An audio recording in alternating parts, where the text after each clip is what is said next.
বৈশাখ মাসের শুক্লা পক্ষের তৃতীয়া তিথি। এই শুক্লাপক্ষের তৃতীয়া তিথি সর্বশ্রেষ্ঠ তিথি।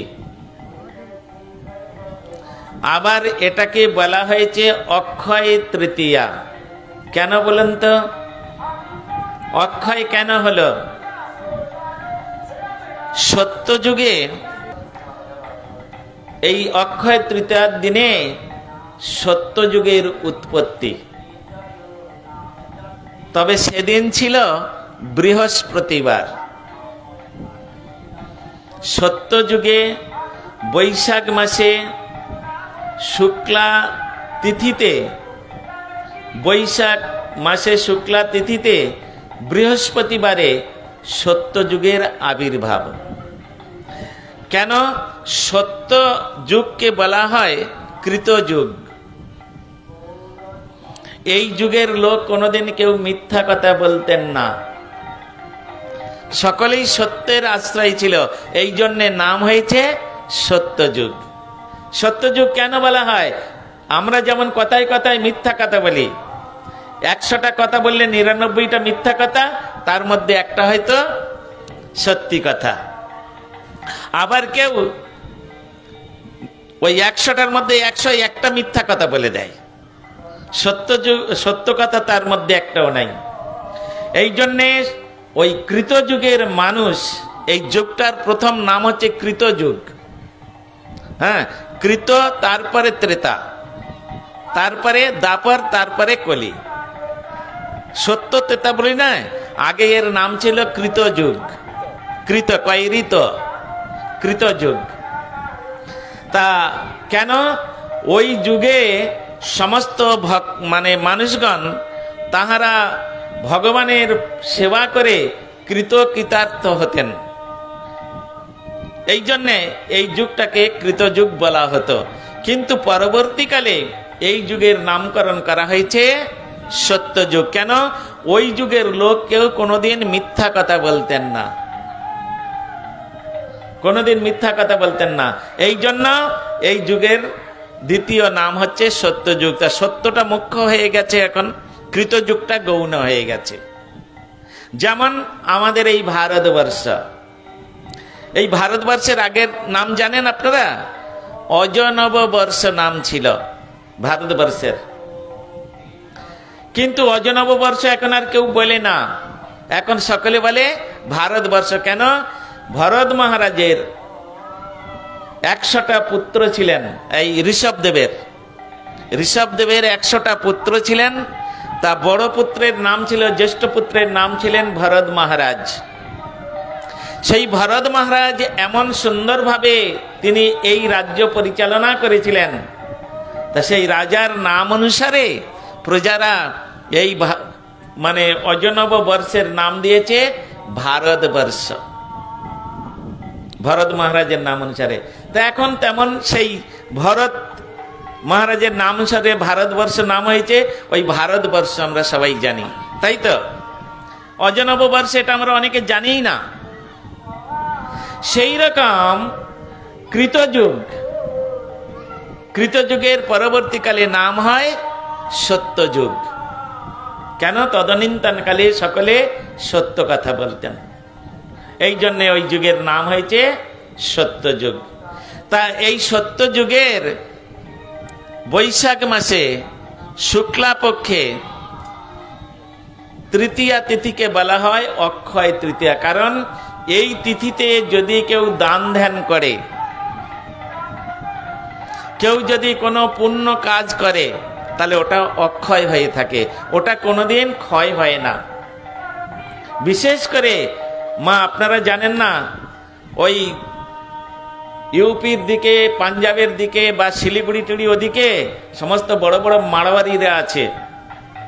ওরা কালকের থেকে, অক্ষয় তৃতীয়া কালকে শুরু, তো কালকের থেকে সব গরিব দুঃখীদের কম্বল বিলায়, টাকা পয়সা দেয়। তারপরে প্রত্যেক মোড়ে মোড়ে জল, ছোলা, বাতাসার ব্যবস্থা করে। হ্যাঁ, সব গরিব লোকরা খেতে পায় না, তারা এসে খায়। নঙ্গরখানা খোলে, সমস্ত এই 1 মাস যাবৎ তারা সমস্ত ভোজন করায় সব। এই জন্য লক্ষ্মী তাদের কাছে বাঁধা। দেখুন, হ্যাঁ, মাড়োয়ারিদের কত ঐশ্বর্য, আর আমরা 10টা টাকার জন্য মাথার ঘাম পায়ে ফেলে পাচ্ছি না। কেন? আমরা প্রথম কথা তো মিথ্যাবাদী, দ্বিতীয় কথা কৃপণ, দান করতে চাই না। যতই করিবে দান ততই বাড়িবে মান। হ্যাঁ, অর্থাৎ তুমি যত দান করবে তার ডাবল তুমি পেয়ে যাবে মা। সাধুগুরু বৈষ্ণবের, বিশেষ করে সাধুগুরু বৈষ্ণবের কাছে দান করতে হয়। এটা হচ্ছে বৈকুণ্ঠের খাতায় জমা হয়। যেমন ব্যাংকে গেলেন, আর ব্যাংকে গিয়ে আপনি 100 টাকা ফিক্সড করলেন, 10 বছরের পরে ওরা একটা সার্টিফিকেট দেয়, সেই সার্টিফিকেটটা নিয়ে আবার ব্যাংকে গেলে আবার আপনাকে 200 টাকা দিয়ে দেবে, তাই না? একে বলা হয় ফিক্সড ডিপোজিট। সেই রকম সাধুগণ হচ্ছেন বৈকুণ্ঠের ব্যাংক। সাধুগুরু বৈষ্ণবগণ এনারা হচ্ছেন বৈকুণ্ঠের ব্যাংক। এদেরকে যদি কিছু দান করেন, কিছু যদি সেবা করেন, ওটা ব্যাংকে জমা থাকলো। এই জন্মের পরে আবার নেক্সট যখন আপনার জন্ম হবে, সেই জন্মে আপনি সব সুদ সমেত পেয়ে যাবেন, চিন্তা নাই। গোবিন্দ বলবেন, ভগবান বলবেন, ও তুমি আমার ভক্তের সেবা করেছো, চিন্তা নাই, আমি তোমাকে ডবল করে দিচ্ছি, আরো ভক্তের সেবা করো। তুমি যত আমার ভক্তের সেবা করবে আমি তোমাকে ভরে দেবো একদম। জগতের লোক দান করতে চায় না, কৃপণ। কার জিনিস কাকে দেবেন? সব তো ভগবানের জিনিস, সাজানো গোজানো আছে। মাতৃ গর্ভে থেকে আসার সময় কিছু তো নিয়ে আসি নাই, সব ভগবানের দেয়া বস্তু। তাই বলছেন, তোমার ধন তোমায় দিয়ে তোমায় হয়ে রই। হে গোবিন্দ, এই জগতে সবকিছু তোমারই, তোমার বস্তু তোমাকে দিয়ে যেন তোমার ভক্তের আমি নিরন্তর সেবা করতে পারি। হ্যাঁ,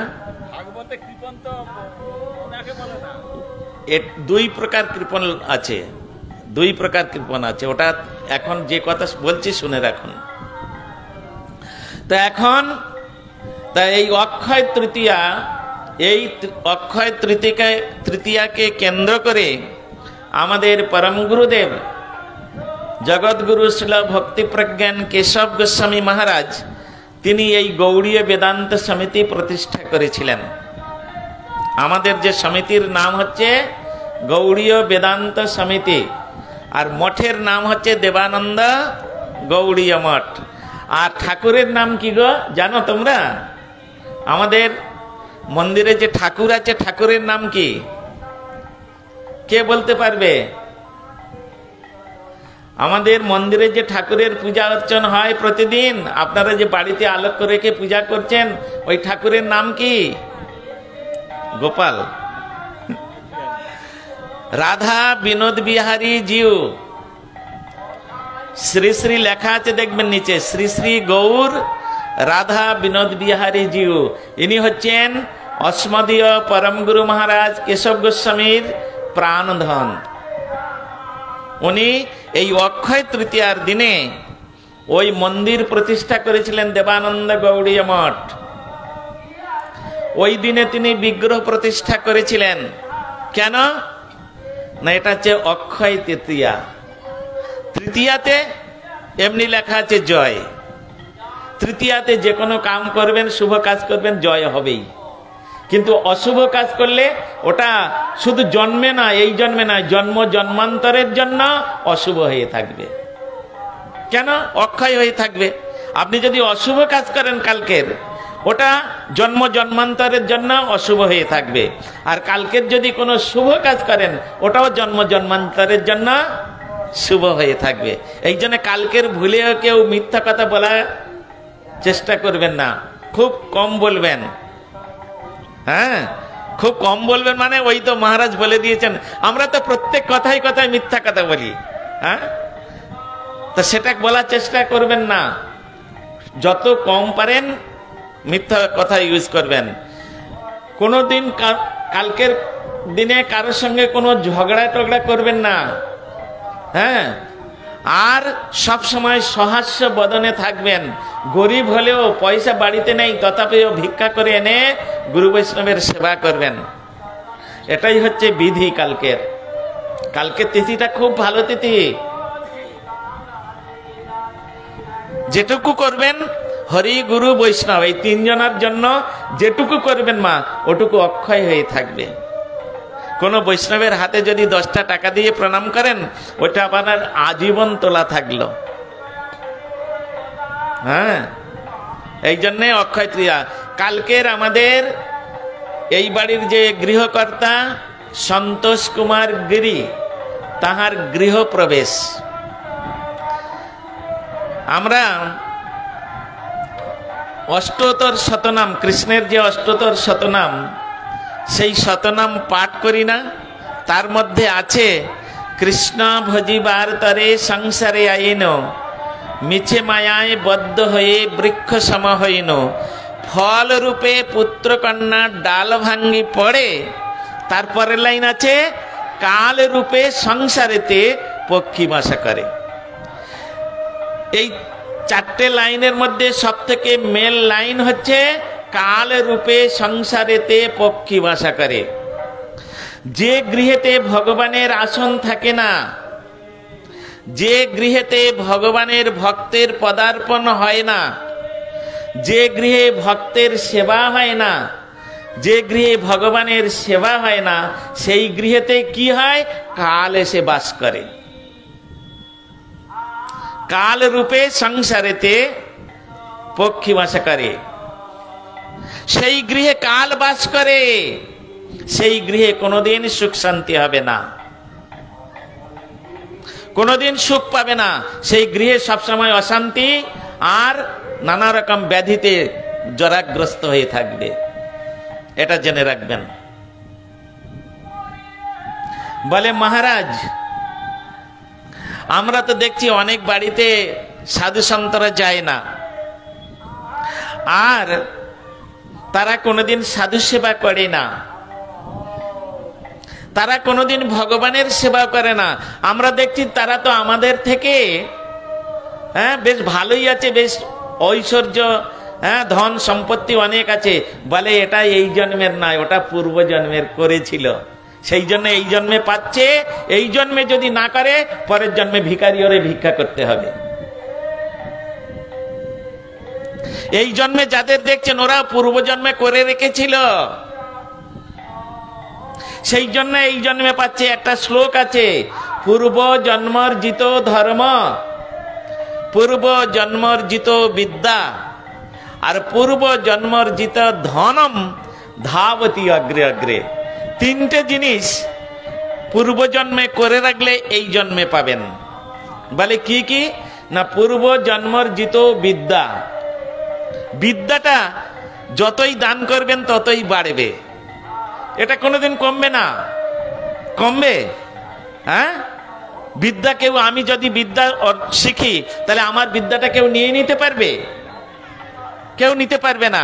ওটা একবারে নিজের গচ্ছিত ধন, পূর্ব জন্মর্জিত বিদ্যা। আর ওটা যতই আপনি লোককে শিখাবেন, আরো বেড়ে যাবে, আপনার নলেজ বেড়ে যাবে, আইডিয়া বেড়ে যাবে আরো। এই জন্যে পূর্ব জন্মর্জিত বিদ্যা আর পূর্ব জন্মর্জিতা ধন যতই দান করবেন ততই আপনার ঘর ভর্তি হবে, যতই দান করবেন ততই ঘর ভর্তি হবে। বলে কই হচ্ছে না তো? বলে আপনি বুঝতে পারছেন না মা, এই জন্মে না পেলে পূর্ব জন্মে, আগের জন্মে, এর পরের জন্মে ভগবান আপনাকে একদম ভরিয়ে দেবে, দুহাত ভরে দেবে, দুহাত ভরে দেবে। তুমি আমার ভক্তের সেবা করেছো না, তুমি আমার সেবা করেছো না, তোমাকেই আমি দিব। কারণ তোমার কাছে আমি যদি ধন দিই, এটা সৎ কাজে লাগবে। আর যদি আপনি সেই ধন পেয়ে না সেবা করেন গুরু বৈষ্ণবের, তাহলে পরে ভিক্ষা করে খেতে হবে মা।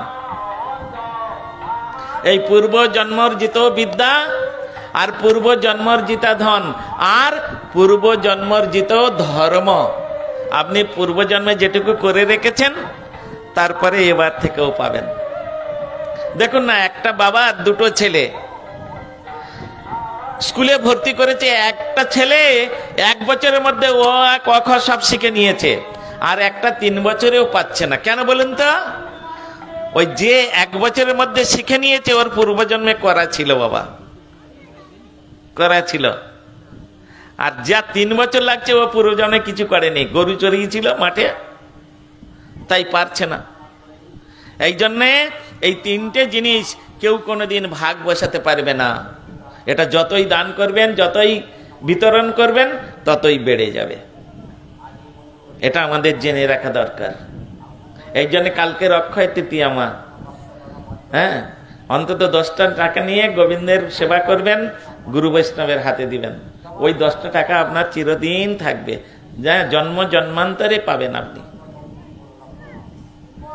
এই জন্য অক্ষয় তৃতীয়া দান করতে হয়। হরিভক্তি বিলাসের মধ্যে খুব সুন্দর সুন্দর কথা রয়েছে, জানেন? শ্রীল গোপাল ভট্ট গোস্বামী তিনি খুব সুন্দর সুন্দর কথা বলেছেন সেখানে। এই অক্ষয় তৃতীয়ার দিনে প্রথমে বললাম মিথ্যা কথা বলতে নাই, সাধু সঙ্গে দিন কাটাতে হয়, সাধুদের সেবা করতে হয়, গোবিন্দের অর্চন পূজা এই সমস্ত। হয়তো আপনার বাড়িতে গোবিন্দের সেবা নেই, আপনি গাছ থেকে 2টো ফুল তুলে নিয়ে আসুন, হ্যাঁ, সকালবেলায় স্নান টান করে 2টো ফুল তুলে নিয়ে আসুন, 2টো তুলসী পাতা নিয়ে আসুন, নিয়ে এসে যারা গোবিন্দ সেবা করে তাদের দিন, মা এই 2টো ফুল নিয়ে এসে তুমি গোবিন্দের সেবায় লাগাও। ওটা আপনার জমা থাকবে, ওটা অক্ষয় হয়ে থাকবে। আর যদি মিথ্যা কথা বলেন, পাপ করেন, ওই পাপটাও অক্ষয় হয়ে থাকবে। এইটা জেনে রাখবেন। এই জন্য সহাস্য বদন, সারা দিন যদি হাসি মুখে থাকেন, হাসি মুখে সবার সঙ্গে ব্যবহার করেন, সারা জীবন নয় জন্ম জন্মান্তরে আপনার হাসি মুখ থাকবে, হাসি মুখ থাকবে। এই জন্য কারোর সঙ্গে কোনো কথা কাটাকাটি করবেন না, ঝগড়া করবেন না, কোনো পাপ কাজ করবেন না, যাতে পুণ্য সঞ্চয় হয় তাই করবেন। আর বিশেষ করে সাধুগুরু বোঝেন। তাই এই যে গৃহপ্রবেশ আজকের আমাদের, বিশেষ করে সন্তোষবাবুর অত আগ্রহ আছে কি আমি জানি না, তবে ওনার যে সহধর্মিনী আমাদের স্নেহের হাসি দিদি, তাহার খুব আগ্রহ, তাই অসম্পূর্ণ অবস্থায় তিনি গৃহপ্রবেশটা আজকের করেই নিচ্ছেন। আর বিশেষ করে আবার নবদ্বীপের সাধুদের দ্বারাই। সাধু সেবা করলে ভগবান প্রসন্ন হয়, কিন্তু যদি ধামের সাধু হয় আরো ভগবান বেশি প্রসন্ন হয়। বাবা, সাধু তো অনেক জায়গায় থাকে, গ্রামেও থাকে, সব জায়গায় থাকে, আমাদের গৃহস্থ সাধু আছেন, কিন্তু যদি কোনো ধামবাসী বৈষ্ণব হয়। এই জন্য আমাদের ভক্তিবিনোদ ঠাকুর তিনি কীর্তন করেছেন, একটা কীর্তনের মধ্যে আছে, ধামবাসী জানে প্রণত করিয়া মাগিব কৃপার লেশ, বৈষ্ণব চরণ রেণু গায়ে মাখি ধরিয়া বধুত বেশ। এই ধামের বলছেন, ধামের যে বৈষ্ণব, সেই বৈষ্ণবের ধামবাসী জানে প্রণত করিয়া মাগিব কৃপার লেশ। ধামবাসী বৈষ্ণবের মহিমাই আলাদা, মা, এটা জানতে হবে। তারা নিরন্তর ধামে বাস করে, হ্যাঁ, 24 ঘন্টার মধ্যে 24 ঘন্টা কোথাও না কোথাও ধামে কীর্তন না কিছু একটা কিছু হচ্ছে, আর সেইটা তার কানে যাচ্ছে, হ্যাঁ, তাহলে 24 ঘন্টা তার শ্রবণ হচ্ছে। তিনি ধামের মধ্যে শয়ন করছেন। ধামের মধ্যে কেউ শুয়ে থাকলে মা সেটা দণ্ডবোধ করার ফল পায়। এখানে যে দণ্ডবোধ করে আপনি বৈষ্ণবের যে ফল পাবেন, আপনি ধামে গিয়ে যদি শুয়ে থাকেন ওই একই ফল পাবেন। শয়নে দণ্ডবোধ ফলম। বলছেন ধামে গিয়ে যদি কেউ হবিষ্যান্ন খায় তার মহাপ্রসাদ সেবা হবে।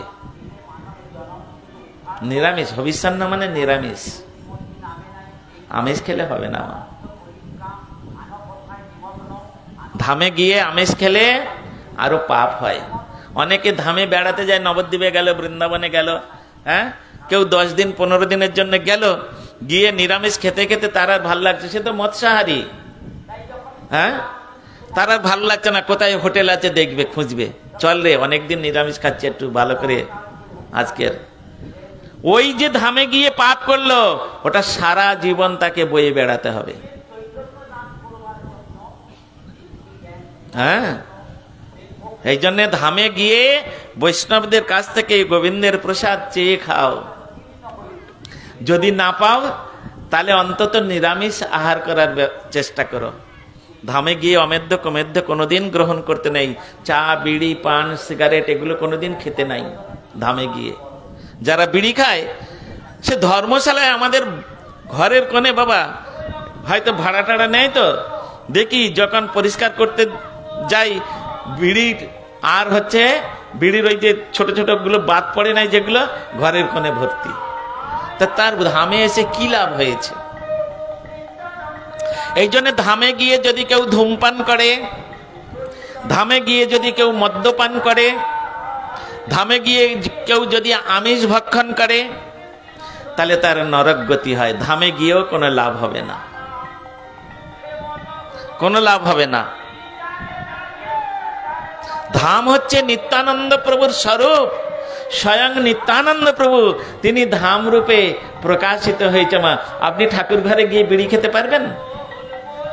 হ্যাঁ, বোতল খেতে পারবেন, গাঁজা খেতে পারবেন, আমিষ খেতে পারবেন?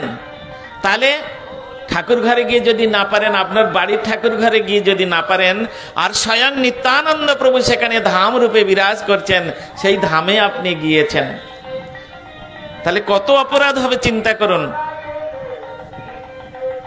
এই জন্য ধামে গিয়ে কোনোদিন ওইসব করতে নাই।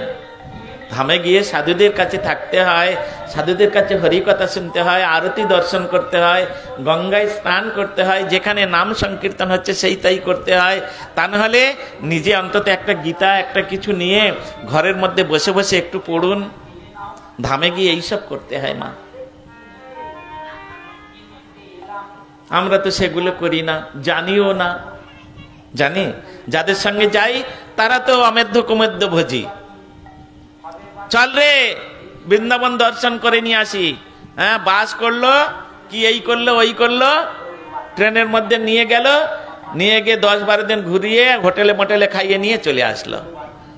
বলে বাড়ি থাকলে অতটুকু পাপ হতো না, তুমি ধামে গিয়ে যতটুকু পাপ করে এলে। বাড়িতে থেকে তুমি যদি অমেধ্য কুমেধ্য খেতে, অত পাপ হতো না বাবা। ধামে গিয়ে ওই একদিন অমেধ্য কুমেধ্য খেয়ে তুমি যা পাপ করে এলে, ওই পাপটা তোমার সারা জীবন বয়ে বেড়াতে হবে। আর তোমার জন্য নরকের রাস্তাটা একটু ছোট ছিল, বড় হয়ে গেছে, যাবার আর অসুবিধা হবে না। হ্যাঁ, নরকে যেতে আর অসুবিধা হবে না। এই জন্য গীতার মধ্যে বললেন, রসনাং তদর্পিতে, ভগবানেতে যেটা অর্পণ করা হয়েছে সেটা তুমি গ্রহণ করো, অন্য কিছু খেও না। এই জন্য আমাদের শ্রীল গোপাল ভট্ট গোস্বামী তিনি এই অক্ষয় তৃতীয়ার সম্বন্ধে অনেক কিছু আলোচনা করে। তাই বলছেন, কাল রূপে সংসারেতে পক্ষী বাসা করে। যদি ভগবানের আসন আমরা থাকছি কত সুন্দর রূপে, দেখুন বড় বড় ঘর, হ্যাঁ, আবার যার পয়সা আছে সে ঘরের মধ্যে গরমের জন্য একটা এসি লাগিয়ে নিচ্ছে, ফ্যান তো আছেই। হ্যাঁ, আর ঠাকুর ঘর একটা ছোট্ট মতো করে রেখেছি, আর তার একটা পাখাও জোটে না। ঠাকুর আমার বাড়ি তো পোষা কুকুর, যা বলবো তাই শুনবে, তাই নয়? ঠাকুর তোমার বাড়িতে যেচে যেচে এসেছে না, তুমি ভালো করে 5 বার দিনের মধ্যে 5 থালা ভাত খেয়ে নিচ্ছ, ভালো বিছনায় শয়ন করছো, ফ্যানের নিচে থাকছো, আর ঠাকুর তোমার বাড়ির কুকুর, এইটুকু বাটাতে 2টো বাতাসা ফেলে দেবে, 2টো নকুলদানা ফেলে দেবে, ঠাকুর তুমি খাও। তুমি খেয়ে থাকতে পারবে তো? 2টো নকুলদানার ওই ছোট একটা গ্লাসে জল খেয়ে থাকতে পারবে তো? বলে না। তুমি যদি না থাকতে পারো, তাহলে তোমার যে আরাধ্য দেবতা সে কি করে থাকবে? এটা কোন ধরনের সেবা? এটা কোন ধরনের সেবা? ওটা সেবা হয় না, ওটা পুতুল পূজা হয়। এই জন্যে এই অক্ষয় তৃতীয়াতে বহু কিছু আছে। এই অক্ষয় তৃতীয়াতে কেদার বদ্রীর নাম শুনেছেন তো? কেদার বদ্রীর দ্বার উদ্ঘাটন দিবস। কেদার বদ্রীর দরজা, মন্দিরের দরজা 6 মাস বন্ধ থাকে আর 6 মাস খোলা থাকে। ভাতৃদ্বিতীয়া আছে না কার্তিক মাসে, ওই শ্যামা পূজা হয়, শ্যামা পূজার পরের দিনে অন্নকূট, অমাবস্যার পরের দিনে আমার প্রতিপাদে অন্নকূট। আর দ্বিতীয়াতে ভাতৃদ্বিতীয়া, ভাইফোঁটা। ভাইফোঁটা দেন না আপনারা? এই ভাইফোঁটা, ভাতৃদ্বিতীয়া। ওই দিন মন্দিরে পূজা টুজা হয়ে আর পূজারী দরজা বন্ধ করে দিয়ে ঠাকুর নিয়ে চলে আসে। মেন যে ঠাকুর নিয়ে চলে আসে। কেন? ওই ওর পর থেকে ওখানে বরফ পড়ে রাস্তা বন্ধ হয়ে যায়, কেউ যেতে পারে না। আর ওইখানে এত বরফ পড়ে, গাছপালা সব বরফে চাপা পড়ে যায়। পাহাড়ের উপর তো 11,000 ফিট উঁচু হিমালয়ে। তাই ওই দিন মন্দিরের দরজা বন্ধ হয়ে যায়।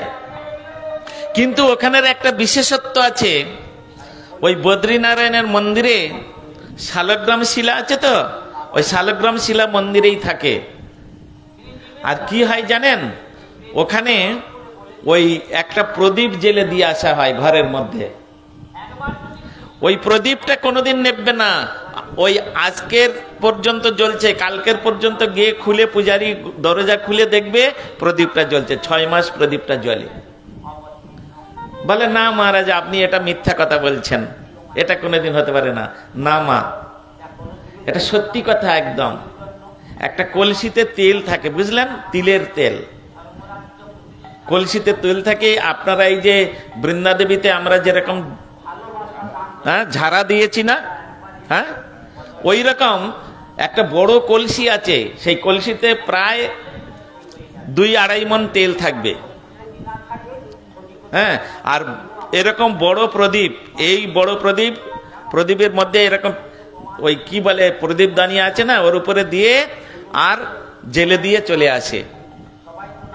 আর ওই উপরে কলসিটা ঝুলানো থাকে, শিকলে করে ঝুলানো থাকে। ওর থেকে ফোঁটা ফোঁটা করে তেল ওই প্রদীপের মধ্যে পড়ে। আর হাওয়া বাতাস তো পাচ্ছে না, আর তেল ঠান্ডায় জমেও না। তেল ঠান্ডায় জমবে না। এই যে আমরা যে তেলগুলো ব্যবহার করি, ওই যে মাথায় যে ব্যবহার করি, শীতকালে যেগুলো জমে না, ওর মধ্যে সব তিল দেওয়া আছে, ওই জন্য জমে না। আর নারকেল জমে যাবে, নারকেল তেল জমে যাবে ঠান্ডায়।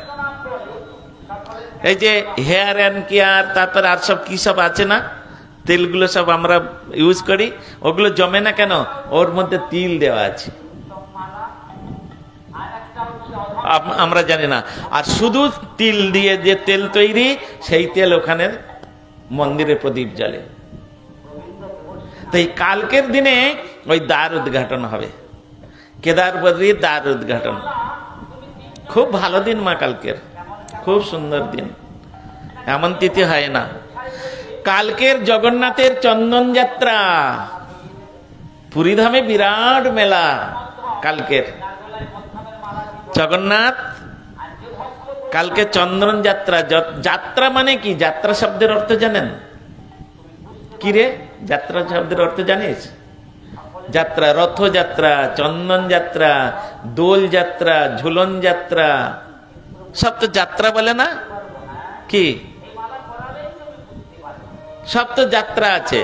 দোল যাত্রা লেখা আছে না, ঝুলন যাত্রা, রথযাত্রা, চন্দন যাত্রা, সব তো যাত্রা। যাত্রা মানে কি বলুন? হ্যাঁ, যাত্রা মানে আপনাদের দেশে নাটক নভেল করে যেগুলো, ওইগুলো যাত্রা বলে, তাই না? ও যাত্রা না, চন্দন যাত্রা। জগন্নাথের চন্দন যাত্রা। যাত্রা মানে প্রবেশ করা, যাওয়া, প্রবেশ করা। যাত্রা শব্দের অর্থ আজকের রাধা গোবিন্দের ঝুলন যাত্রা। তার মানে আজকে রাধা গোবিন্দ ঝুলনের মধ্যে প্রবেশ করবে, দোলনায় দোল খাবে, তাই তো? সেই নিয়ে একটা বিশেষ ভক্তরা আনন্দ করেন। দোল যাত্রা, দোল যাত্রা মানে রং খেলাখেলির সময়। যখন আমরা দোল বুঝবো, দোল যাত্রা বুঝবো, তখন ফাল্গুনী পূর্ণিমাকে লক্ষ্য করব। যখন ঝুলন যাত্রা বুঝবো, হ্যাঁ, এইরকম সব আছে। রথযাত্রা মানে জগন্নাথের উৎসব, এরকম আছে। তা ভগবান এই জগতে দারু ব্রহ্মরূপ ধারণ করে মা এইসব লীলা করে গেছেন। যখন ভগবান স্বয়ং তিনি বৃন্দাবনে এসেছিলেন দাপর যুগে, আবার তিনি এই কলিযুগে দারু ব্রহ্মরূপে কিছু লীলা করেছেন। সেই লীলাগুলো আমাদের কাছে চিরস্মরণীয় এবং বন্দনীয়। এই লীলাগুলো স্মরণ করলে জীবের কল্যাণ, জীবের মঙ্গল। এই লীলাগুলো কেউ যদি সম্মান করে, অনুষ্ঠান করে, তাহলে ভগবান তার উপরে বেশি প্রসন্ন হয়। এই জন্যে বিশেষ বিশেষ দিনে, ভগবানের জন্মদিনে, ভগবানের গৌরহরির জন্মদিনে, জগন্নাথের রথযাত্রার দিনে এগুলো করতে হয়। স্নান যাত্রা, রথযাত্রা আছে না সব? হ্যাঁ, এই স্নান যাত্রা বুঝতে বললেই সঙ্গে সঙ্গে বুঝে নেব আজকে জগন্নাথের স্নান যাত্রা। রথযাত্রা সেই রকম। চন্দন যাত্রা, চন্দন যাত্রা মানে পুরীতে গিয়েছেন? হ্যাঁ, গিয়েছেন? চন্দন সরোবর দেখেছেন? দেখেননি? সাধুদের সঙ্গে গিয়েছেন না অসাধুর সঙ্গে গিয়েছিলেন? হ্যাঁ, চন্দন যাত্রা, চন্দন সরোবর দেখেননি? মহারাজ ইন্দ্রদুম্ন প্রায় কম করে 500 বিঘে জায়গার উপরে একটা পুষ্করণী খনন করেছে। এই যে গরম, এখন প্রখর গ্রীষ্মকাল না, এই গ্রীষ্মকালে একটা সোনার নৌকা তৈরি করেছেন। আর ওই পুকুরের মধ্যে অগুরু, চন্দন, এই সমস্ত একদম মন অগুরু, মন চন্দন সমস্ত ঢেলে দিয়েছে। জলটা একদম সুগন্ধিত হয়ে গেছে। আর পুষ্প, ভালো ভালো সুগন্ধিত পুষ্প, বেলি, চামালি, গোলাপ, এই সমস্ত পুষ্পের পাপড়িগুলো সব ছিটিয়ে দিয়েছে পুষ্করণীর মধ্যে। আর ওই সোনার নৌকাতে করে জগন্নাথ, বলরাম, সুভদ্রাকে নিয়ে আর ওই পুষ্করণীর মধ্যে ভ্রমণ করান। কেন? ঠান্ডা। এই দেখুন না, এত গরম, এখানে নদীর মধ্যে যান নৌকাতে করে, দেখুন ঠান্ডা লাগবে, জলের মাঝখানে তো সেই রকম। আর সেখানে যে জলটা খুব গরম, পুকুর থেকে বা কলে থেকে জল আনলেন, গরম তো, ওর মধ্যে চন্দন আর অগুরু ফেলে দেন, ঠান্ডা হয়ে যাবে। প্রমাণ করবেন, দেখবেন, প্রমাণ করে আপনারা প্রয়োগ করে দেখবেন। অগুরু, 1 গ্লাস জল নিলেন, জলটা তো দেখছেন ঠান্ডা নাই। হ্যাঁ, খাবার সময় ঠান্ডা জল হলে ভালো হতো রে। তা কি করবেন? ওর মধ্যে চন্দন আর অগুরু ফেলে দিন, সঙ্গে সঙ্গে ঠান্ডা হয়ে যাবে। কিন্তু ওটা তো আর খাওয়া যাবে না। অগুরু ফেলে দিলে তখন আর খাওয়া যাবে, তিতো হয়ে যায় জলটা। হ্যাঁ, ঠান্ডা হয়ে যায়। এই জন্যে এই যে কপালে চন্দনের সঙ্গে অগুরু দিতে হয়, কর্পূর দিতে হয়। কর্পূর দিলে সুগন্ধ হয়, আর অগুরু দিলে ঠান্ডা হয়। এগুলো কেন দিতে হয় আমরা তো জানি না। হ্যাঁ, শুধু চন্দন দিতে নাই ঠাকুরকে, হয় অগুরু দিতে হবে, তা নাহলে কর্পূর দিতে হবে। এই জন্য গোপালদেব মাধবেন্দ্র পরিপাতকে বললেন না, তুমি আমার জন্য, আমার গা জ্বলছে, অনেকদিন জঙ্গলের মধ্যে পড়েছিলাম, আমার গা জ্বলন হচ্ছে, আমার গা কিসে শীতল হবে? না, তুমি উড়িষ্যায় যাও, 20 তলা কর্পূর আর 1 মণ চন্দন নিয়ে আসো, চন্দনের সঙ্গে অগুরু কর্পূর ঘষে আমার গায়ে লাগাও, আমার গা শীতল হয়ে যাবে। যেখানে পুড়ে যাবে মা, আপনাদের অনেক সময় রান্না করতে করতে পুড়ে যায়, তো সঙ্গে সঙ্গে কিছু দিতে হবে না, অগুরু ঢেলে দেবেন। বাজারে এই ঠাকুর ঘরে অগুরু থাকে তো, আর তা নাহলে চন্দন ঘষে লাগিয়ে দেবেন, দেখবেন ফোসকাও পড়বে না, আর সঙ্গে সঙ্গে জ্বালা বন্ধ হয়ে যাবে। ব্যথা তো একটু হবে, ব্যথা হবে, কিন্তু জ্বালা করবে না, আর ফোসকাও পড়বে না। আপনারা প্রমাণ করে দেখবেন। চন্দনের সঙ্গে যদি কর্পূর আর অগুরু মিশিয়ে যদি লাগিয়ে দেন, আর এই সমস্ত বিচারগুলো আছে। এই জন্য গোপালদেব বলছেন, হে মাধবেন্দ্র, তুমি তো আমায় প্রকাশ করলে, কিন্তু আমার গায়ের জ্বালাটা তো মিটছে না, খুব জ্বালাত করছে। ভক্তের হৃদয়ে সেবা গ্রহণ করছেন, ভক্তের হৃদয়ের আরতি গ্রহণ করছেন, তুমি আমায় কত ভালোবাসো। যাও, পুরীধাম থেকে কোথায় বৃন্দাবন আর কোথায় পুরীধাম, 2000 কিলোমিটার রাস্তা। মা ভক্তের হৃদয়ে প্রেরণা দিচ্ছে, মাধব দেখো আমার গায়ের জ্বালা মিটছে না, তুমি একটু যাও না। কোথায় যাব ঠাকুর, কি করলে তোমার গায়ের জ্বালা মিটবে? তুমি যদি পুরীধাম থেকে চন্দন আর কর্পূর এনে আমার গায়ে বেটে যদি লাগাও, আমার জ্বালা মিটে যাবে। তাই নাকি? এক্ষুনি যাচ্ছি। ঠাকুরকে প্রণাম করে চললেন। হেঁটে যেতে হবে মা, আমাদের তো এখন কত সুবিধা, ট্রেনে চাপলাম, আজকে চাপলাম, কালকে চলে গেলাম, বাসে চলে গেলাম, ফ্লাইটে চলে গেলাম, কত রকম ব্যবস্থা। তখন হাঁটা ছাড়া আর কোনো গতি ছিল না। যদি যারা খুব ধনী লোক, তারা একমাত্র ঘোড়ার গাড়ি ব্যবহার করত। আজ থেকে ওই 700 বছর 800 বছর আগে এইসব কিছু ছিল না, ঘোড়ার গাড়ি ব্যবহার করত। তা মাধবেন্দ্র পুরীপাদ সাধু লোক, তার ঘর নাই, বাড়ি নাই, কিছু নাই মা, সে ওসব কোথায় পাবে? তাই প্রভুকে প্রণাম করে হাঁটতে হাঁটতে চললেন। 70 বছর বয়স, চিন্তা করলেন না কেমন করে ওই 1 মণ চন্দন নিয়ে আসবো, কেমন করে 20 তলা কর্পূর নিয়ে আসবো, কেমন করে হেঁটে অত দূর যাবো, এসব ভাবলেন না। প্রভু আদেশ করেছেন, যদি না যেতে পারি ওটা প্রভু বুঝে নেবেন। আমি সেবক, সেবা করা আমার ধর্ম, আমি সেবা কোনোদিন পিছু পা হব না। এটাই সেবকের নিষ্ঠা, ভগবানের প্রতি, সেব্যের প্রতি নিষ্ঠা। আমি কোনোদিন পিছু পা হব না। আমাকে আদেশ করেছেন, আমি চেষ্টা করব, যদি না পারি ওটা প্রভু বুঝবেন। আগে থেকে যদি বলে দিই যে না না, ও আমার দ্বারাই হবে না, আমি পারবো না, তাহলে তো অধম সেবক হয়ে গেল। 3 প্রকার সেবক আছে, ভালো করে শুনুন। 3 প্রকার সেবক আছে, অধম সেবক, মধ্যম সেবক, উত্তম সেবক। কি বললাম? অধম সেবক, মধ্যম সেবক, উত্তম সেবক। উত্তম সেবক কাকে বলা হয়? না, না বলিতে করে সেবা, সেবক উত্তম।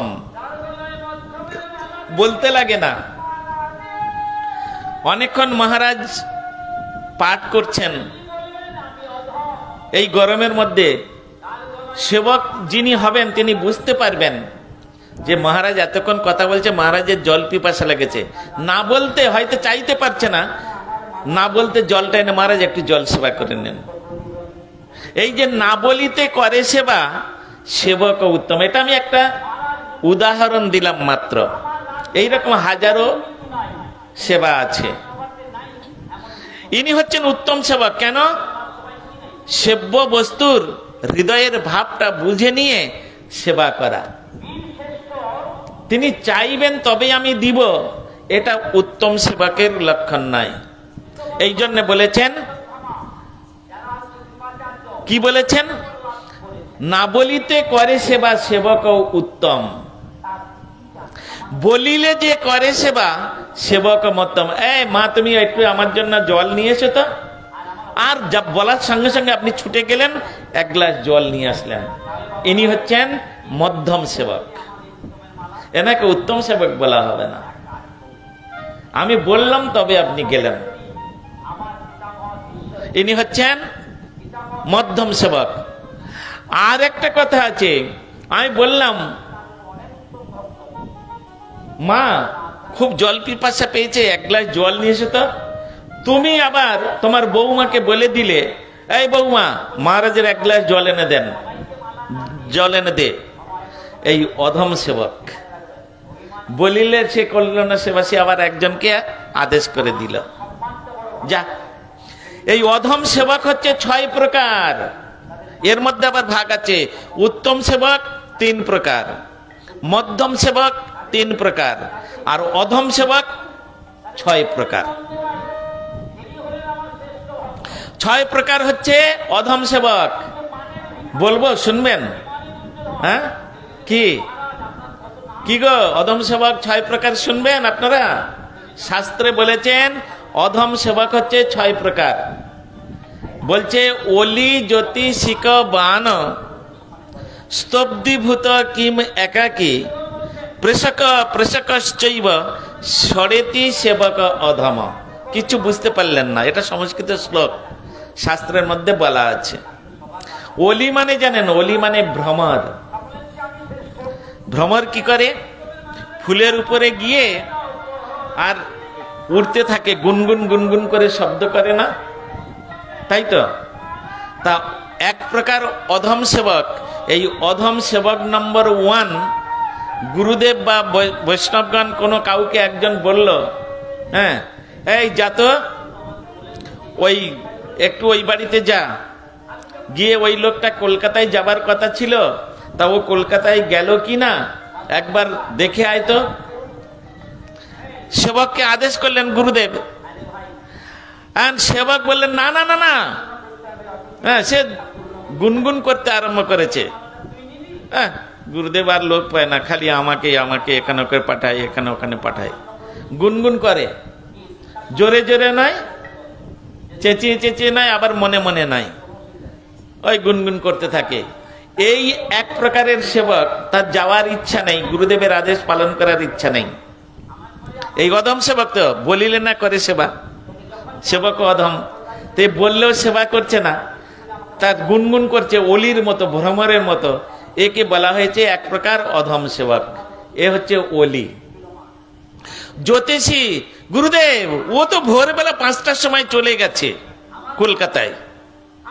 আরে গেছে কি না তুই আগে দেখে যাবি তো, গুরুদেব আদেশ করেছে, তুই যা, গিয়ে দেখে আয়, এসে বল। সে আগে থেকে জ্যোতিষীগিরি করে দিচ্ছে, ও চলে গেছে চলে গেছে, জ্যোতিষী করে দিল। হ্যাঁ, গুরুদেব বললেন তুই আচ্ছা ছেলে তো, আরে যাবি তো, তোকে আমি যেতে বলেছি, যা। হ্যাঁ, এই একে বলা হয় জ্যোতিষী, ওলি জ্যোতি, জ্যোতিষীগিরি করো। এ হচ্ছে অধম সেবক নম্বর 2। গুরুদেবের আদেশ বলার সঙ্গে সঙ্গে গুরু আদেশ অবিবেচনীয় নিয়ম, কোনো বিবেচনা করবে না, গুরুদেব বলেছেন সঙ্গে সঙ্গে করতে হবে। এই হচ্ছে অধম সেবক নম্বর 2, 2 নম্বর। 3 নম্বর সেবক হচ্ছে বান। বান মানে এই ধনুষ বান দেখেছেন? হ্যাঁ, ধনুষ কোনটা বলুন বলুন তো? এরকম বেঁকানো যেটা, ওটাকে বলা হয় ধনুষ। আর বান ওর মধ্যে যেটা দিয়ে ছড়ে, ওটাকে বলা হয় বান। তা অলি জ্যোতিষিক বান, ধনুষ থেকে যদি একবার বানটা ছিটে যায় তাহলে ওটা আর ফেরানো যাবে? যদি গুরুদেব বললেন তুই জ্যোতিষীগিরি করছিস, জানা একবার দেখে আয় না, যদি সেবকটা গেল আর ফিরে আসে না। গুরুদেবকে যে বলতে হবে যে না গুরুদেব গিয়েছে বা এসেছে বা আছে, আর ফিরে আসে না। বান গেলে যেমন ফিরে আসে না, এ হচ্ছে অধম সেবক নম্বর 3, 3 নম্বর অধম সেবক। এবারে অলি জ্যোতিষিক বান স্তব্ধীভূত।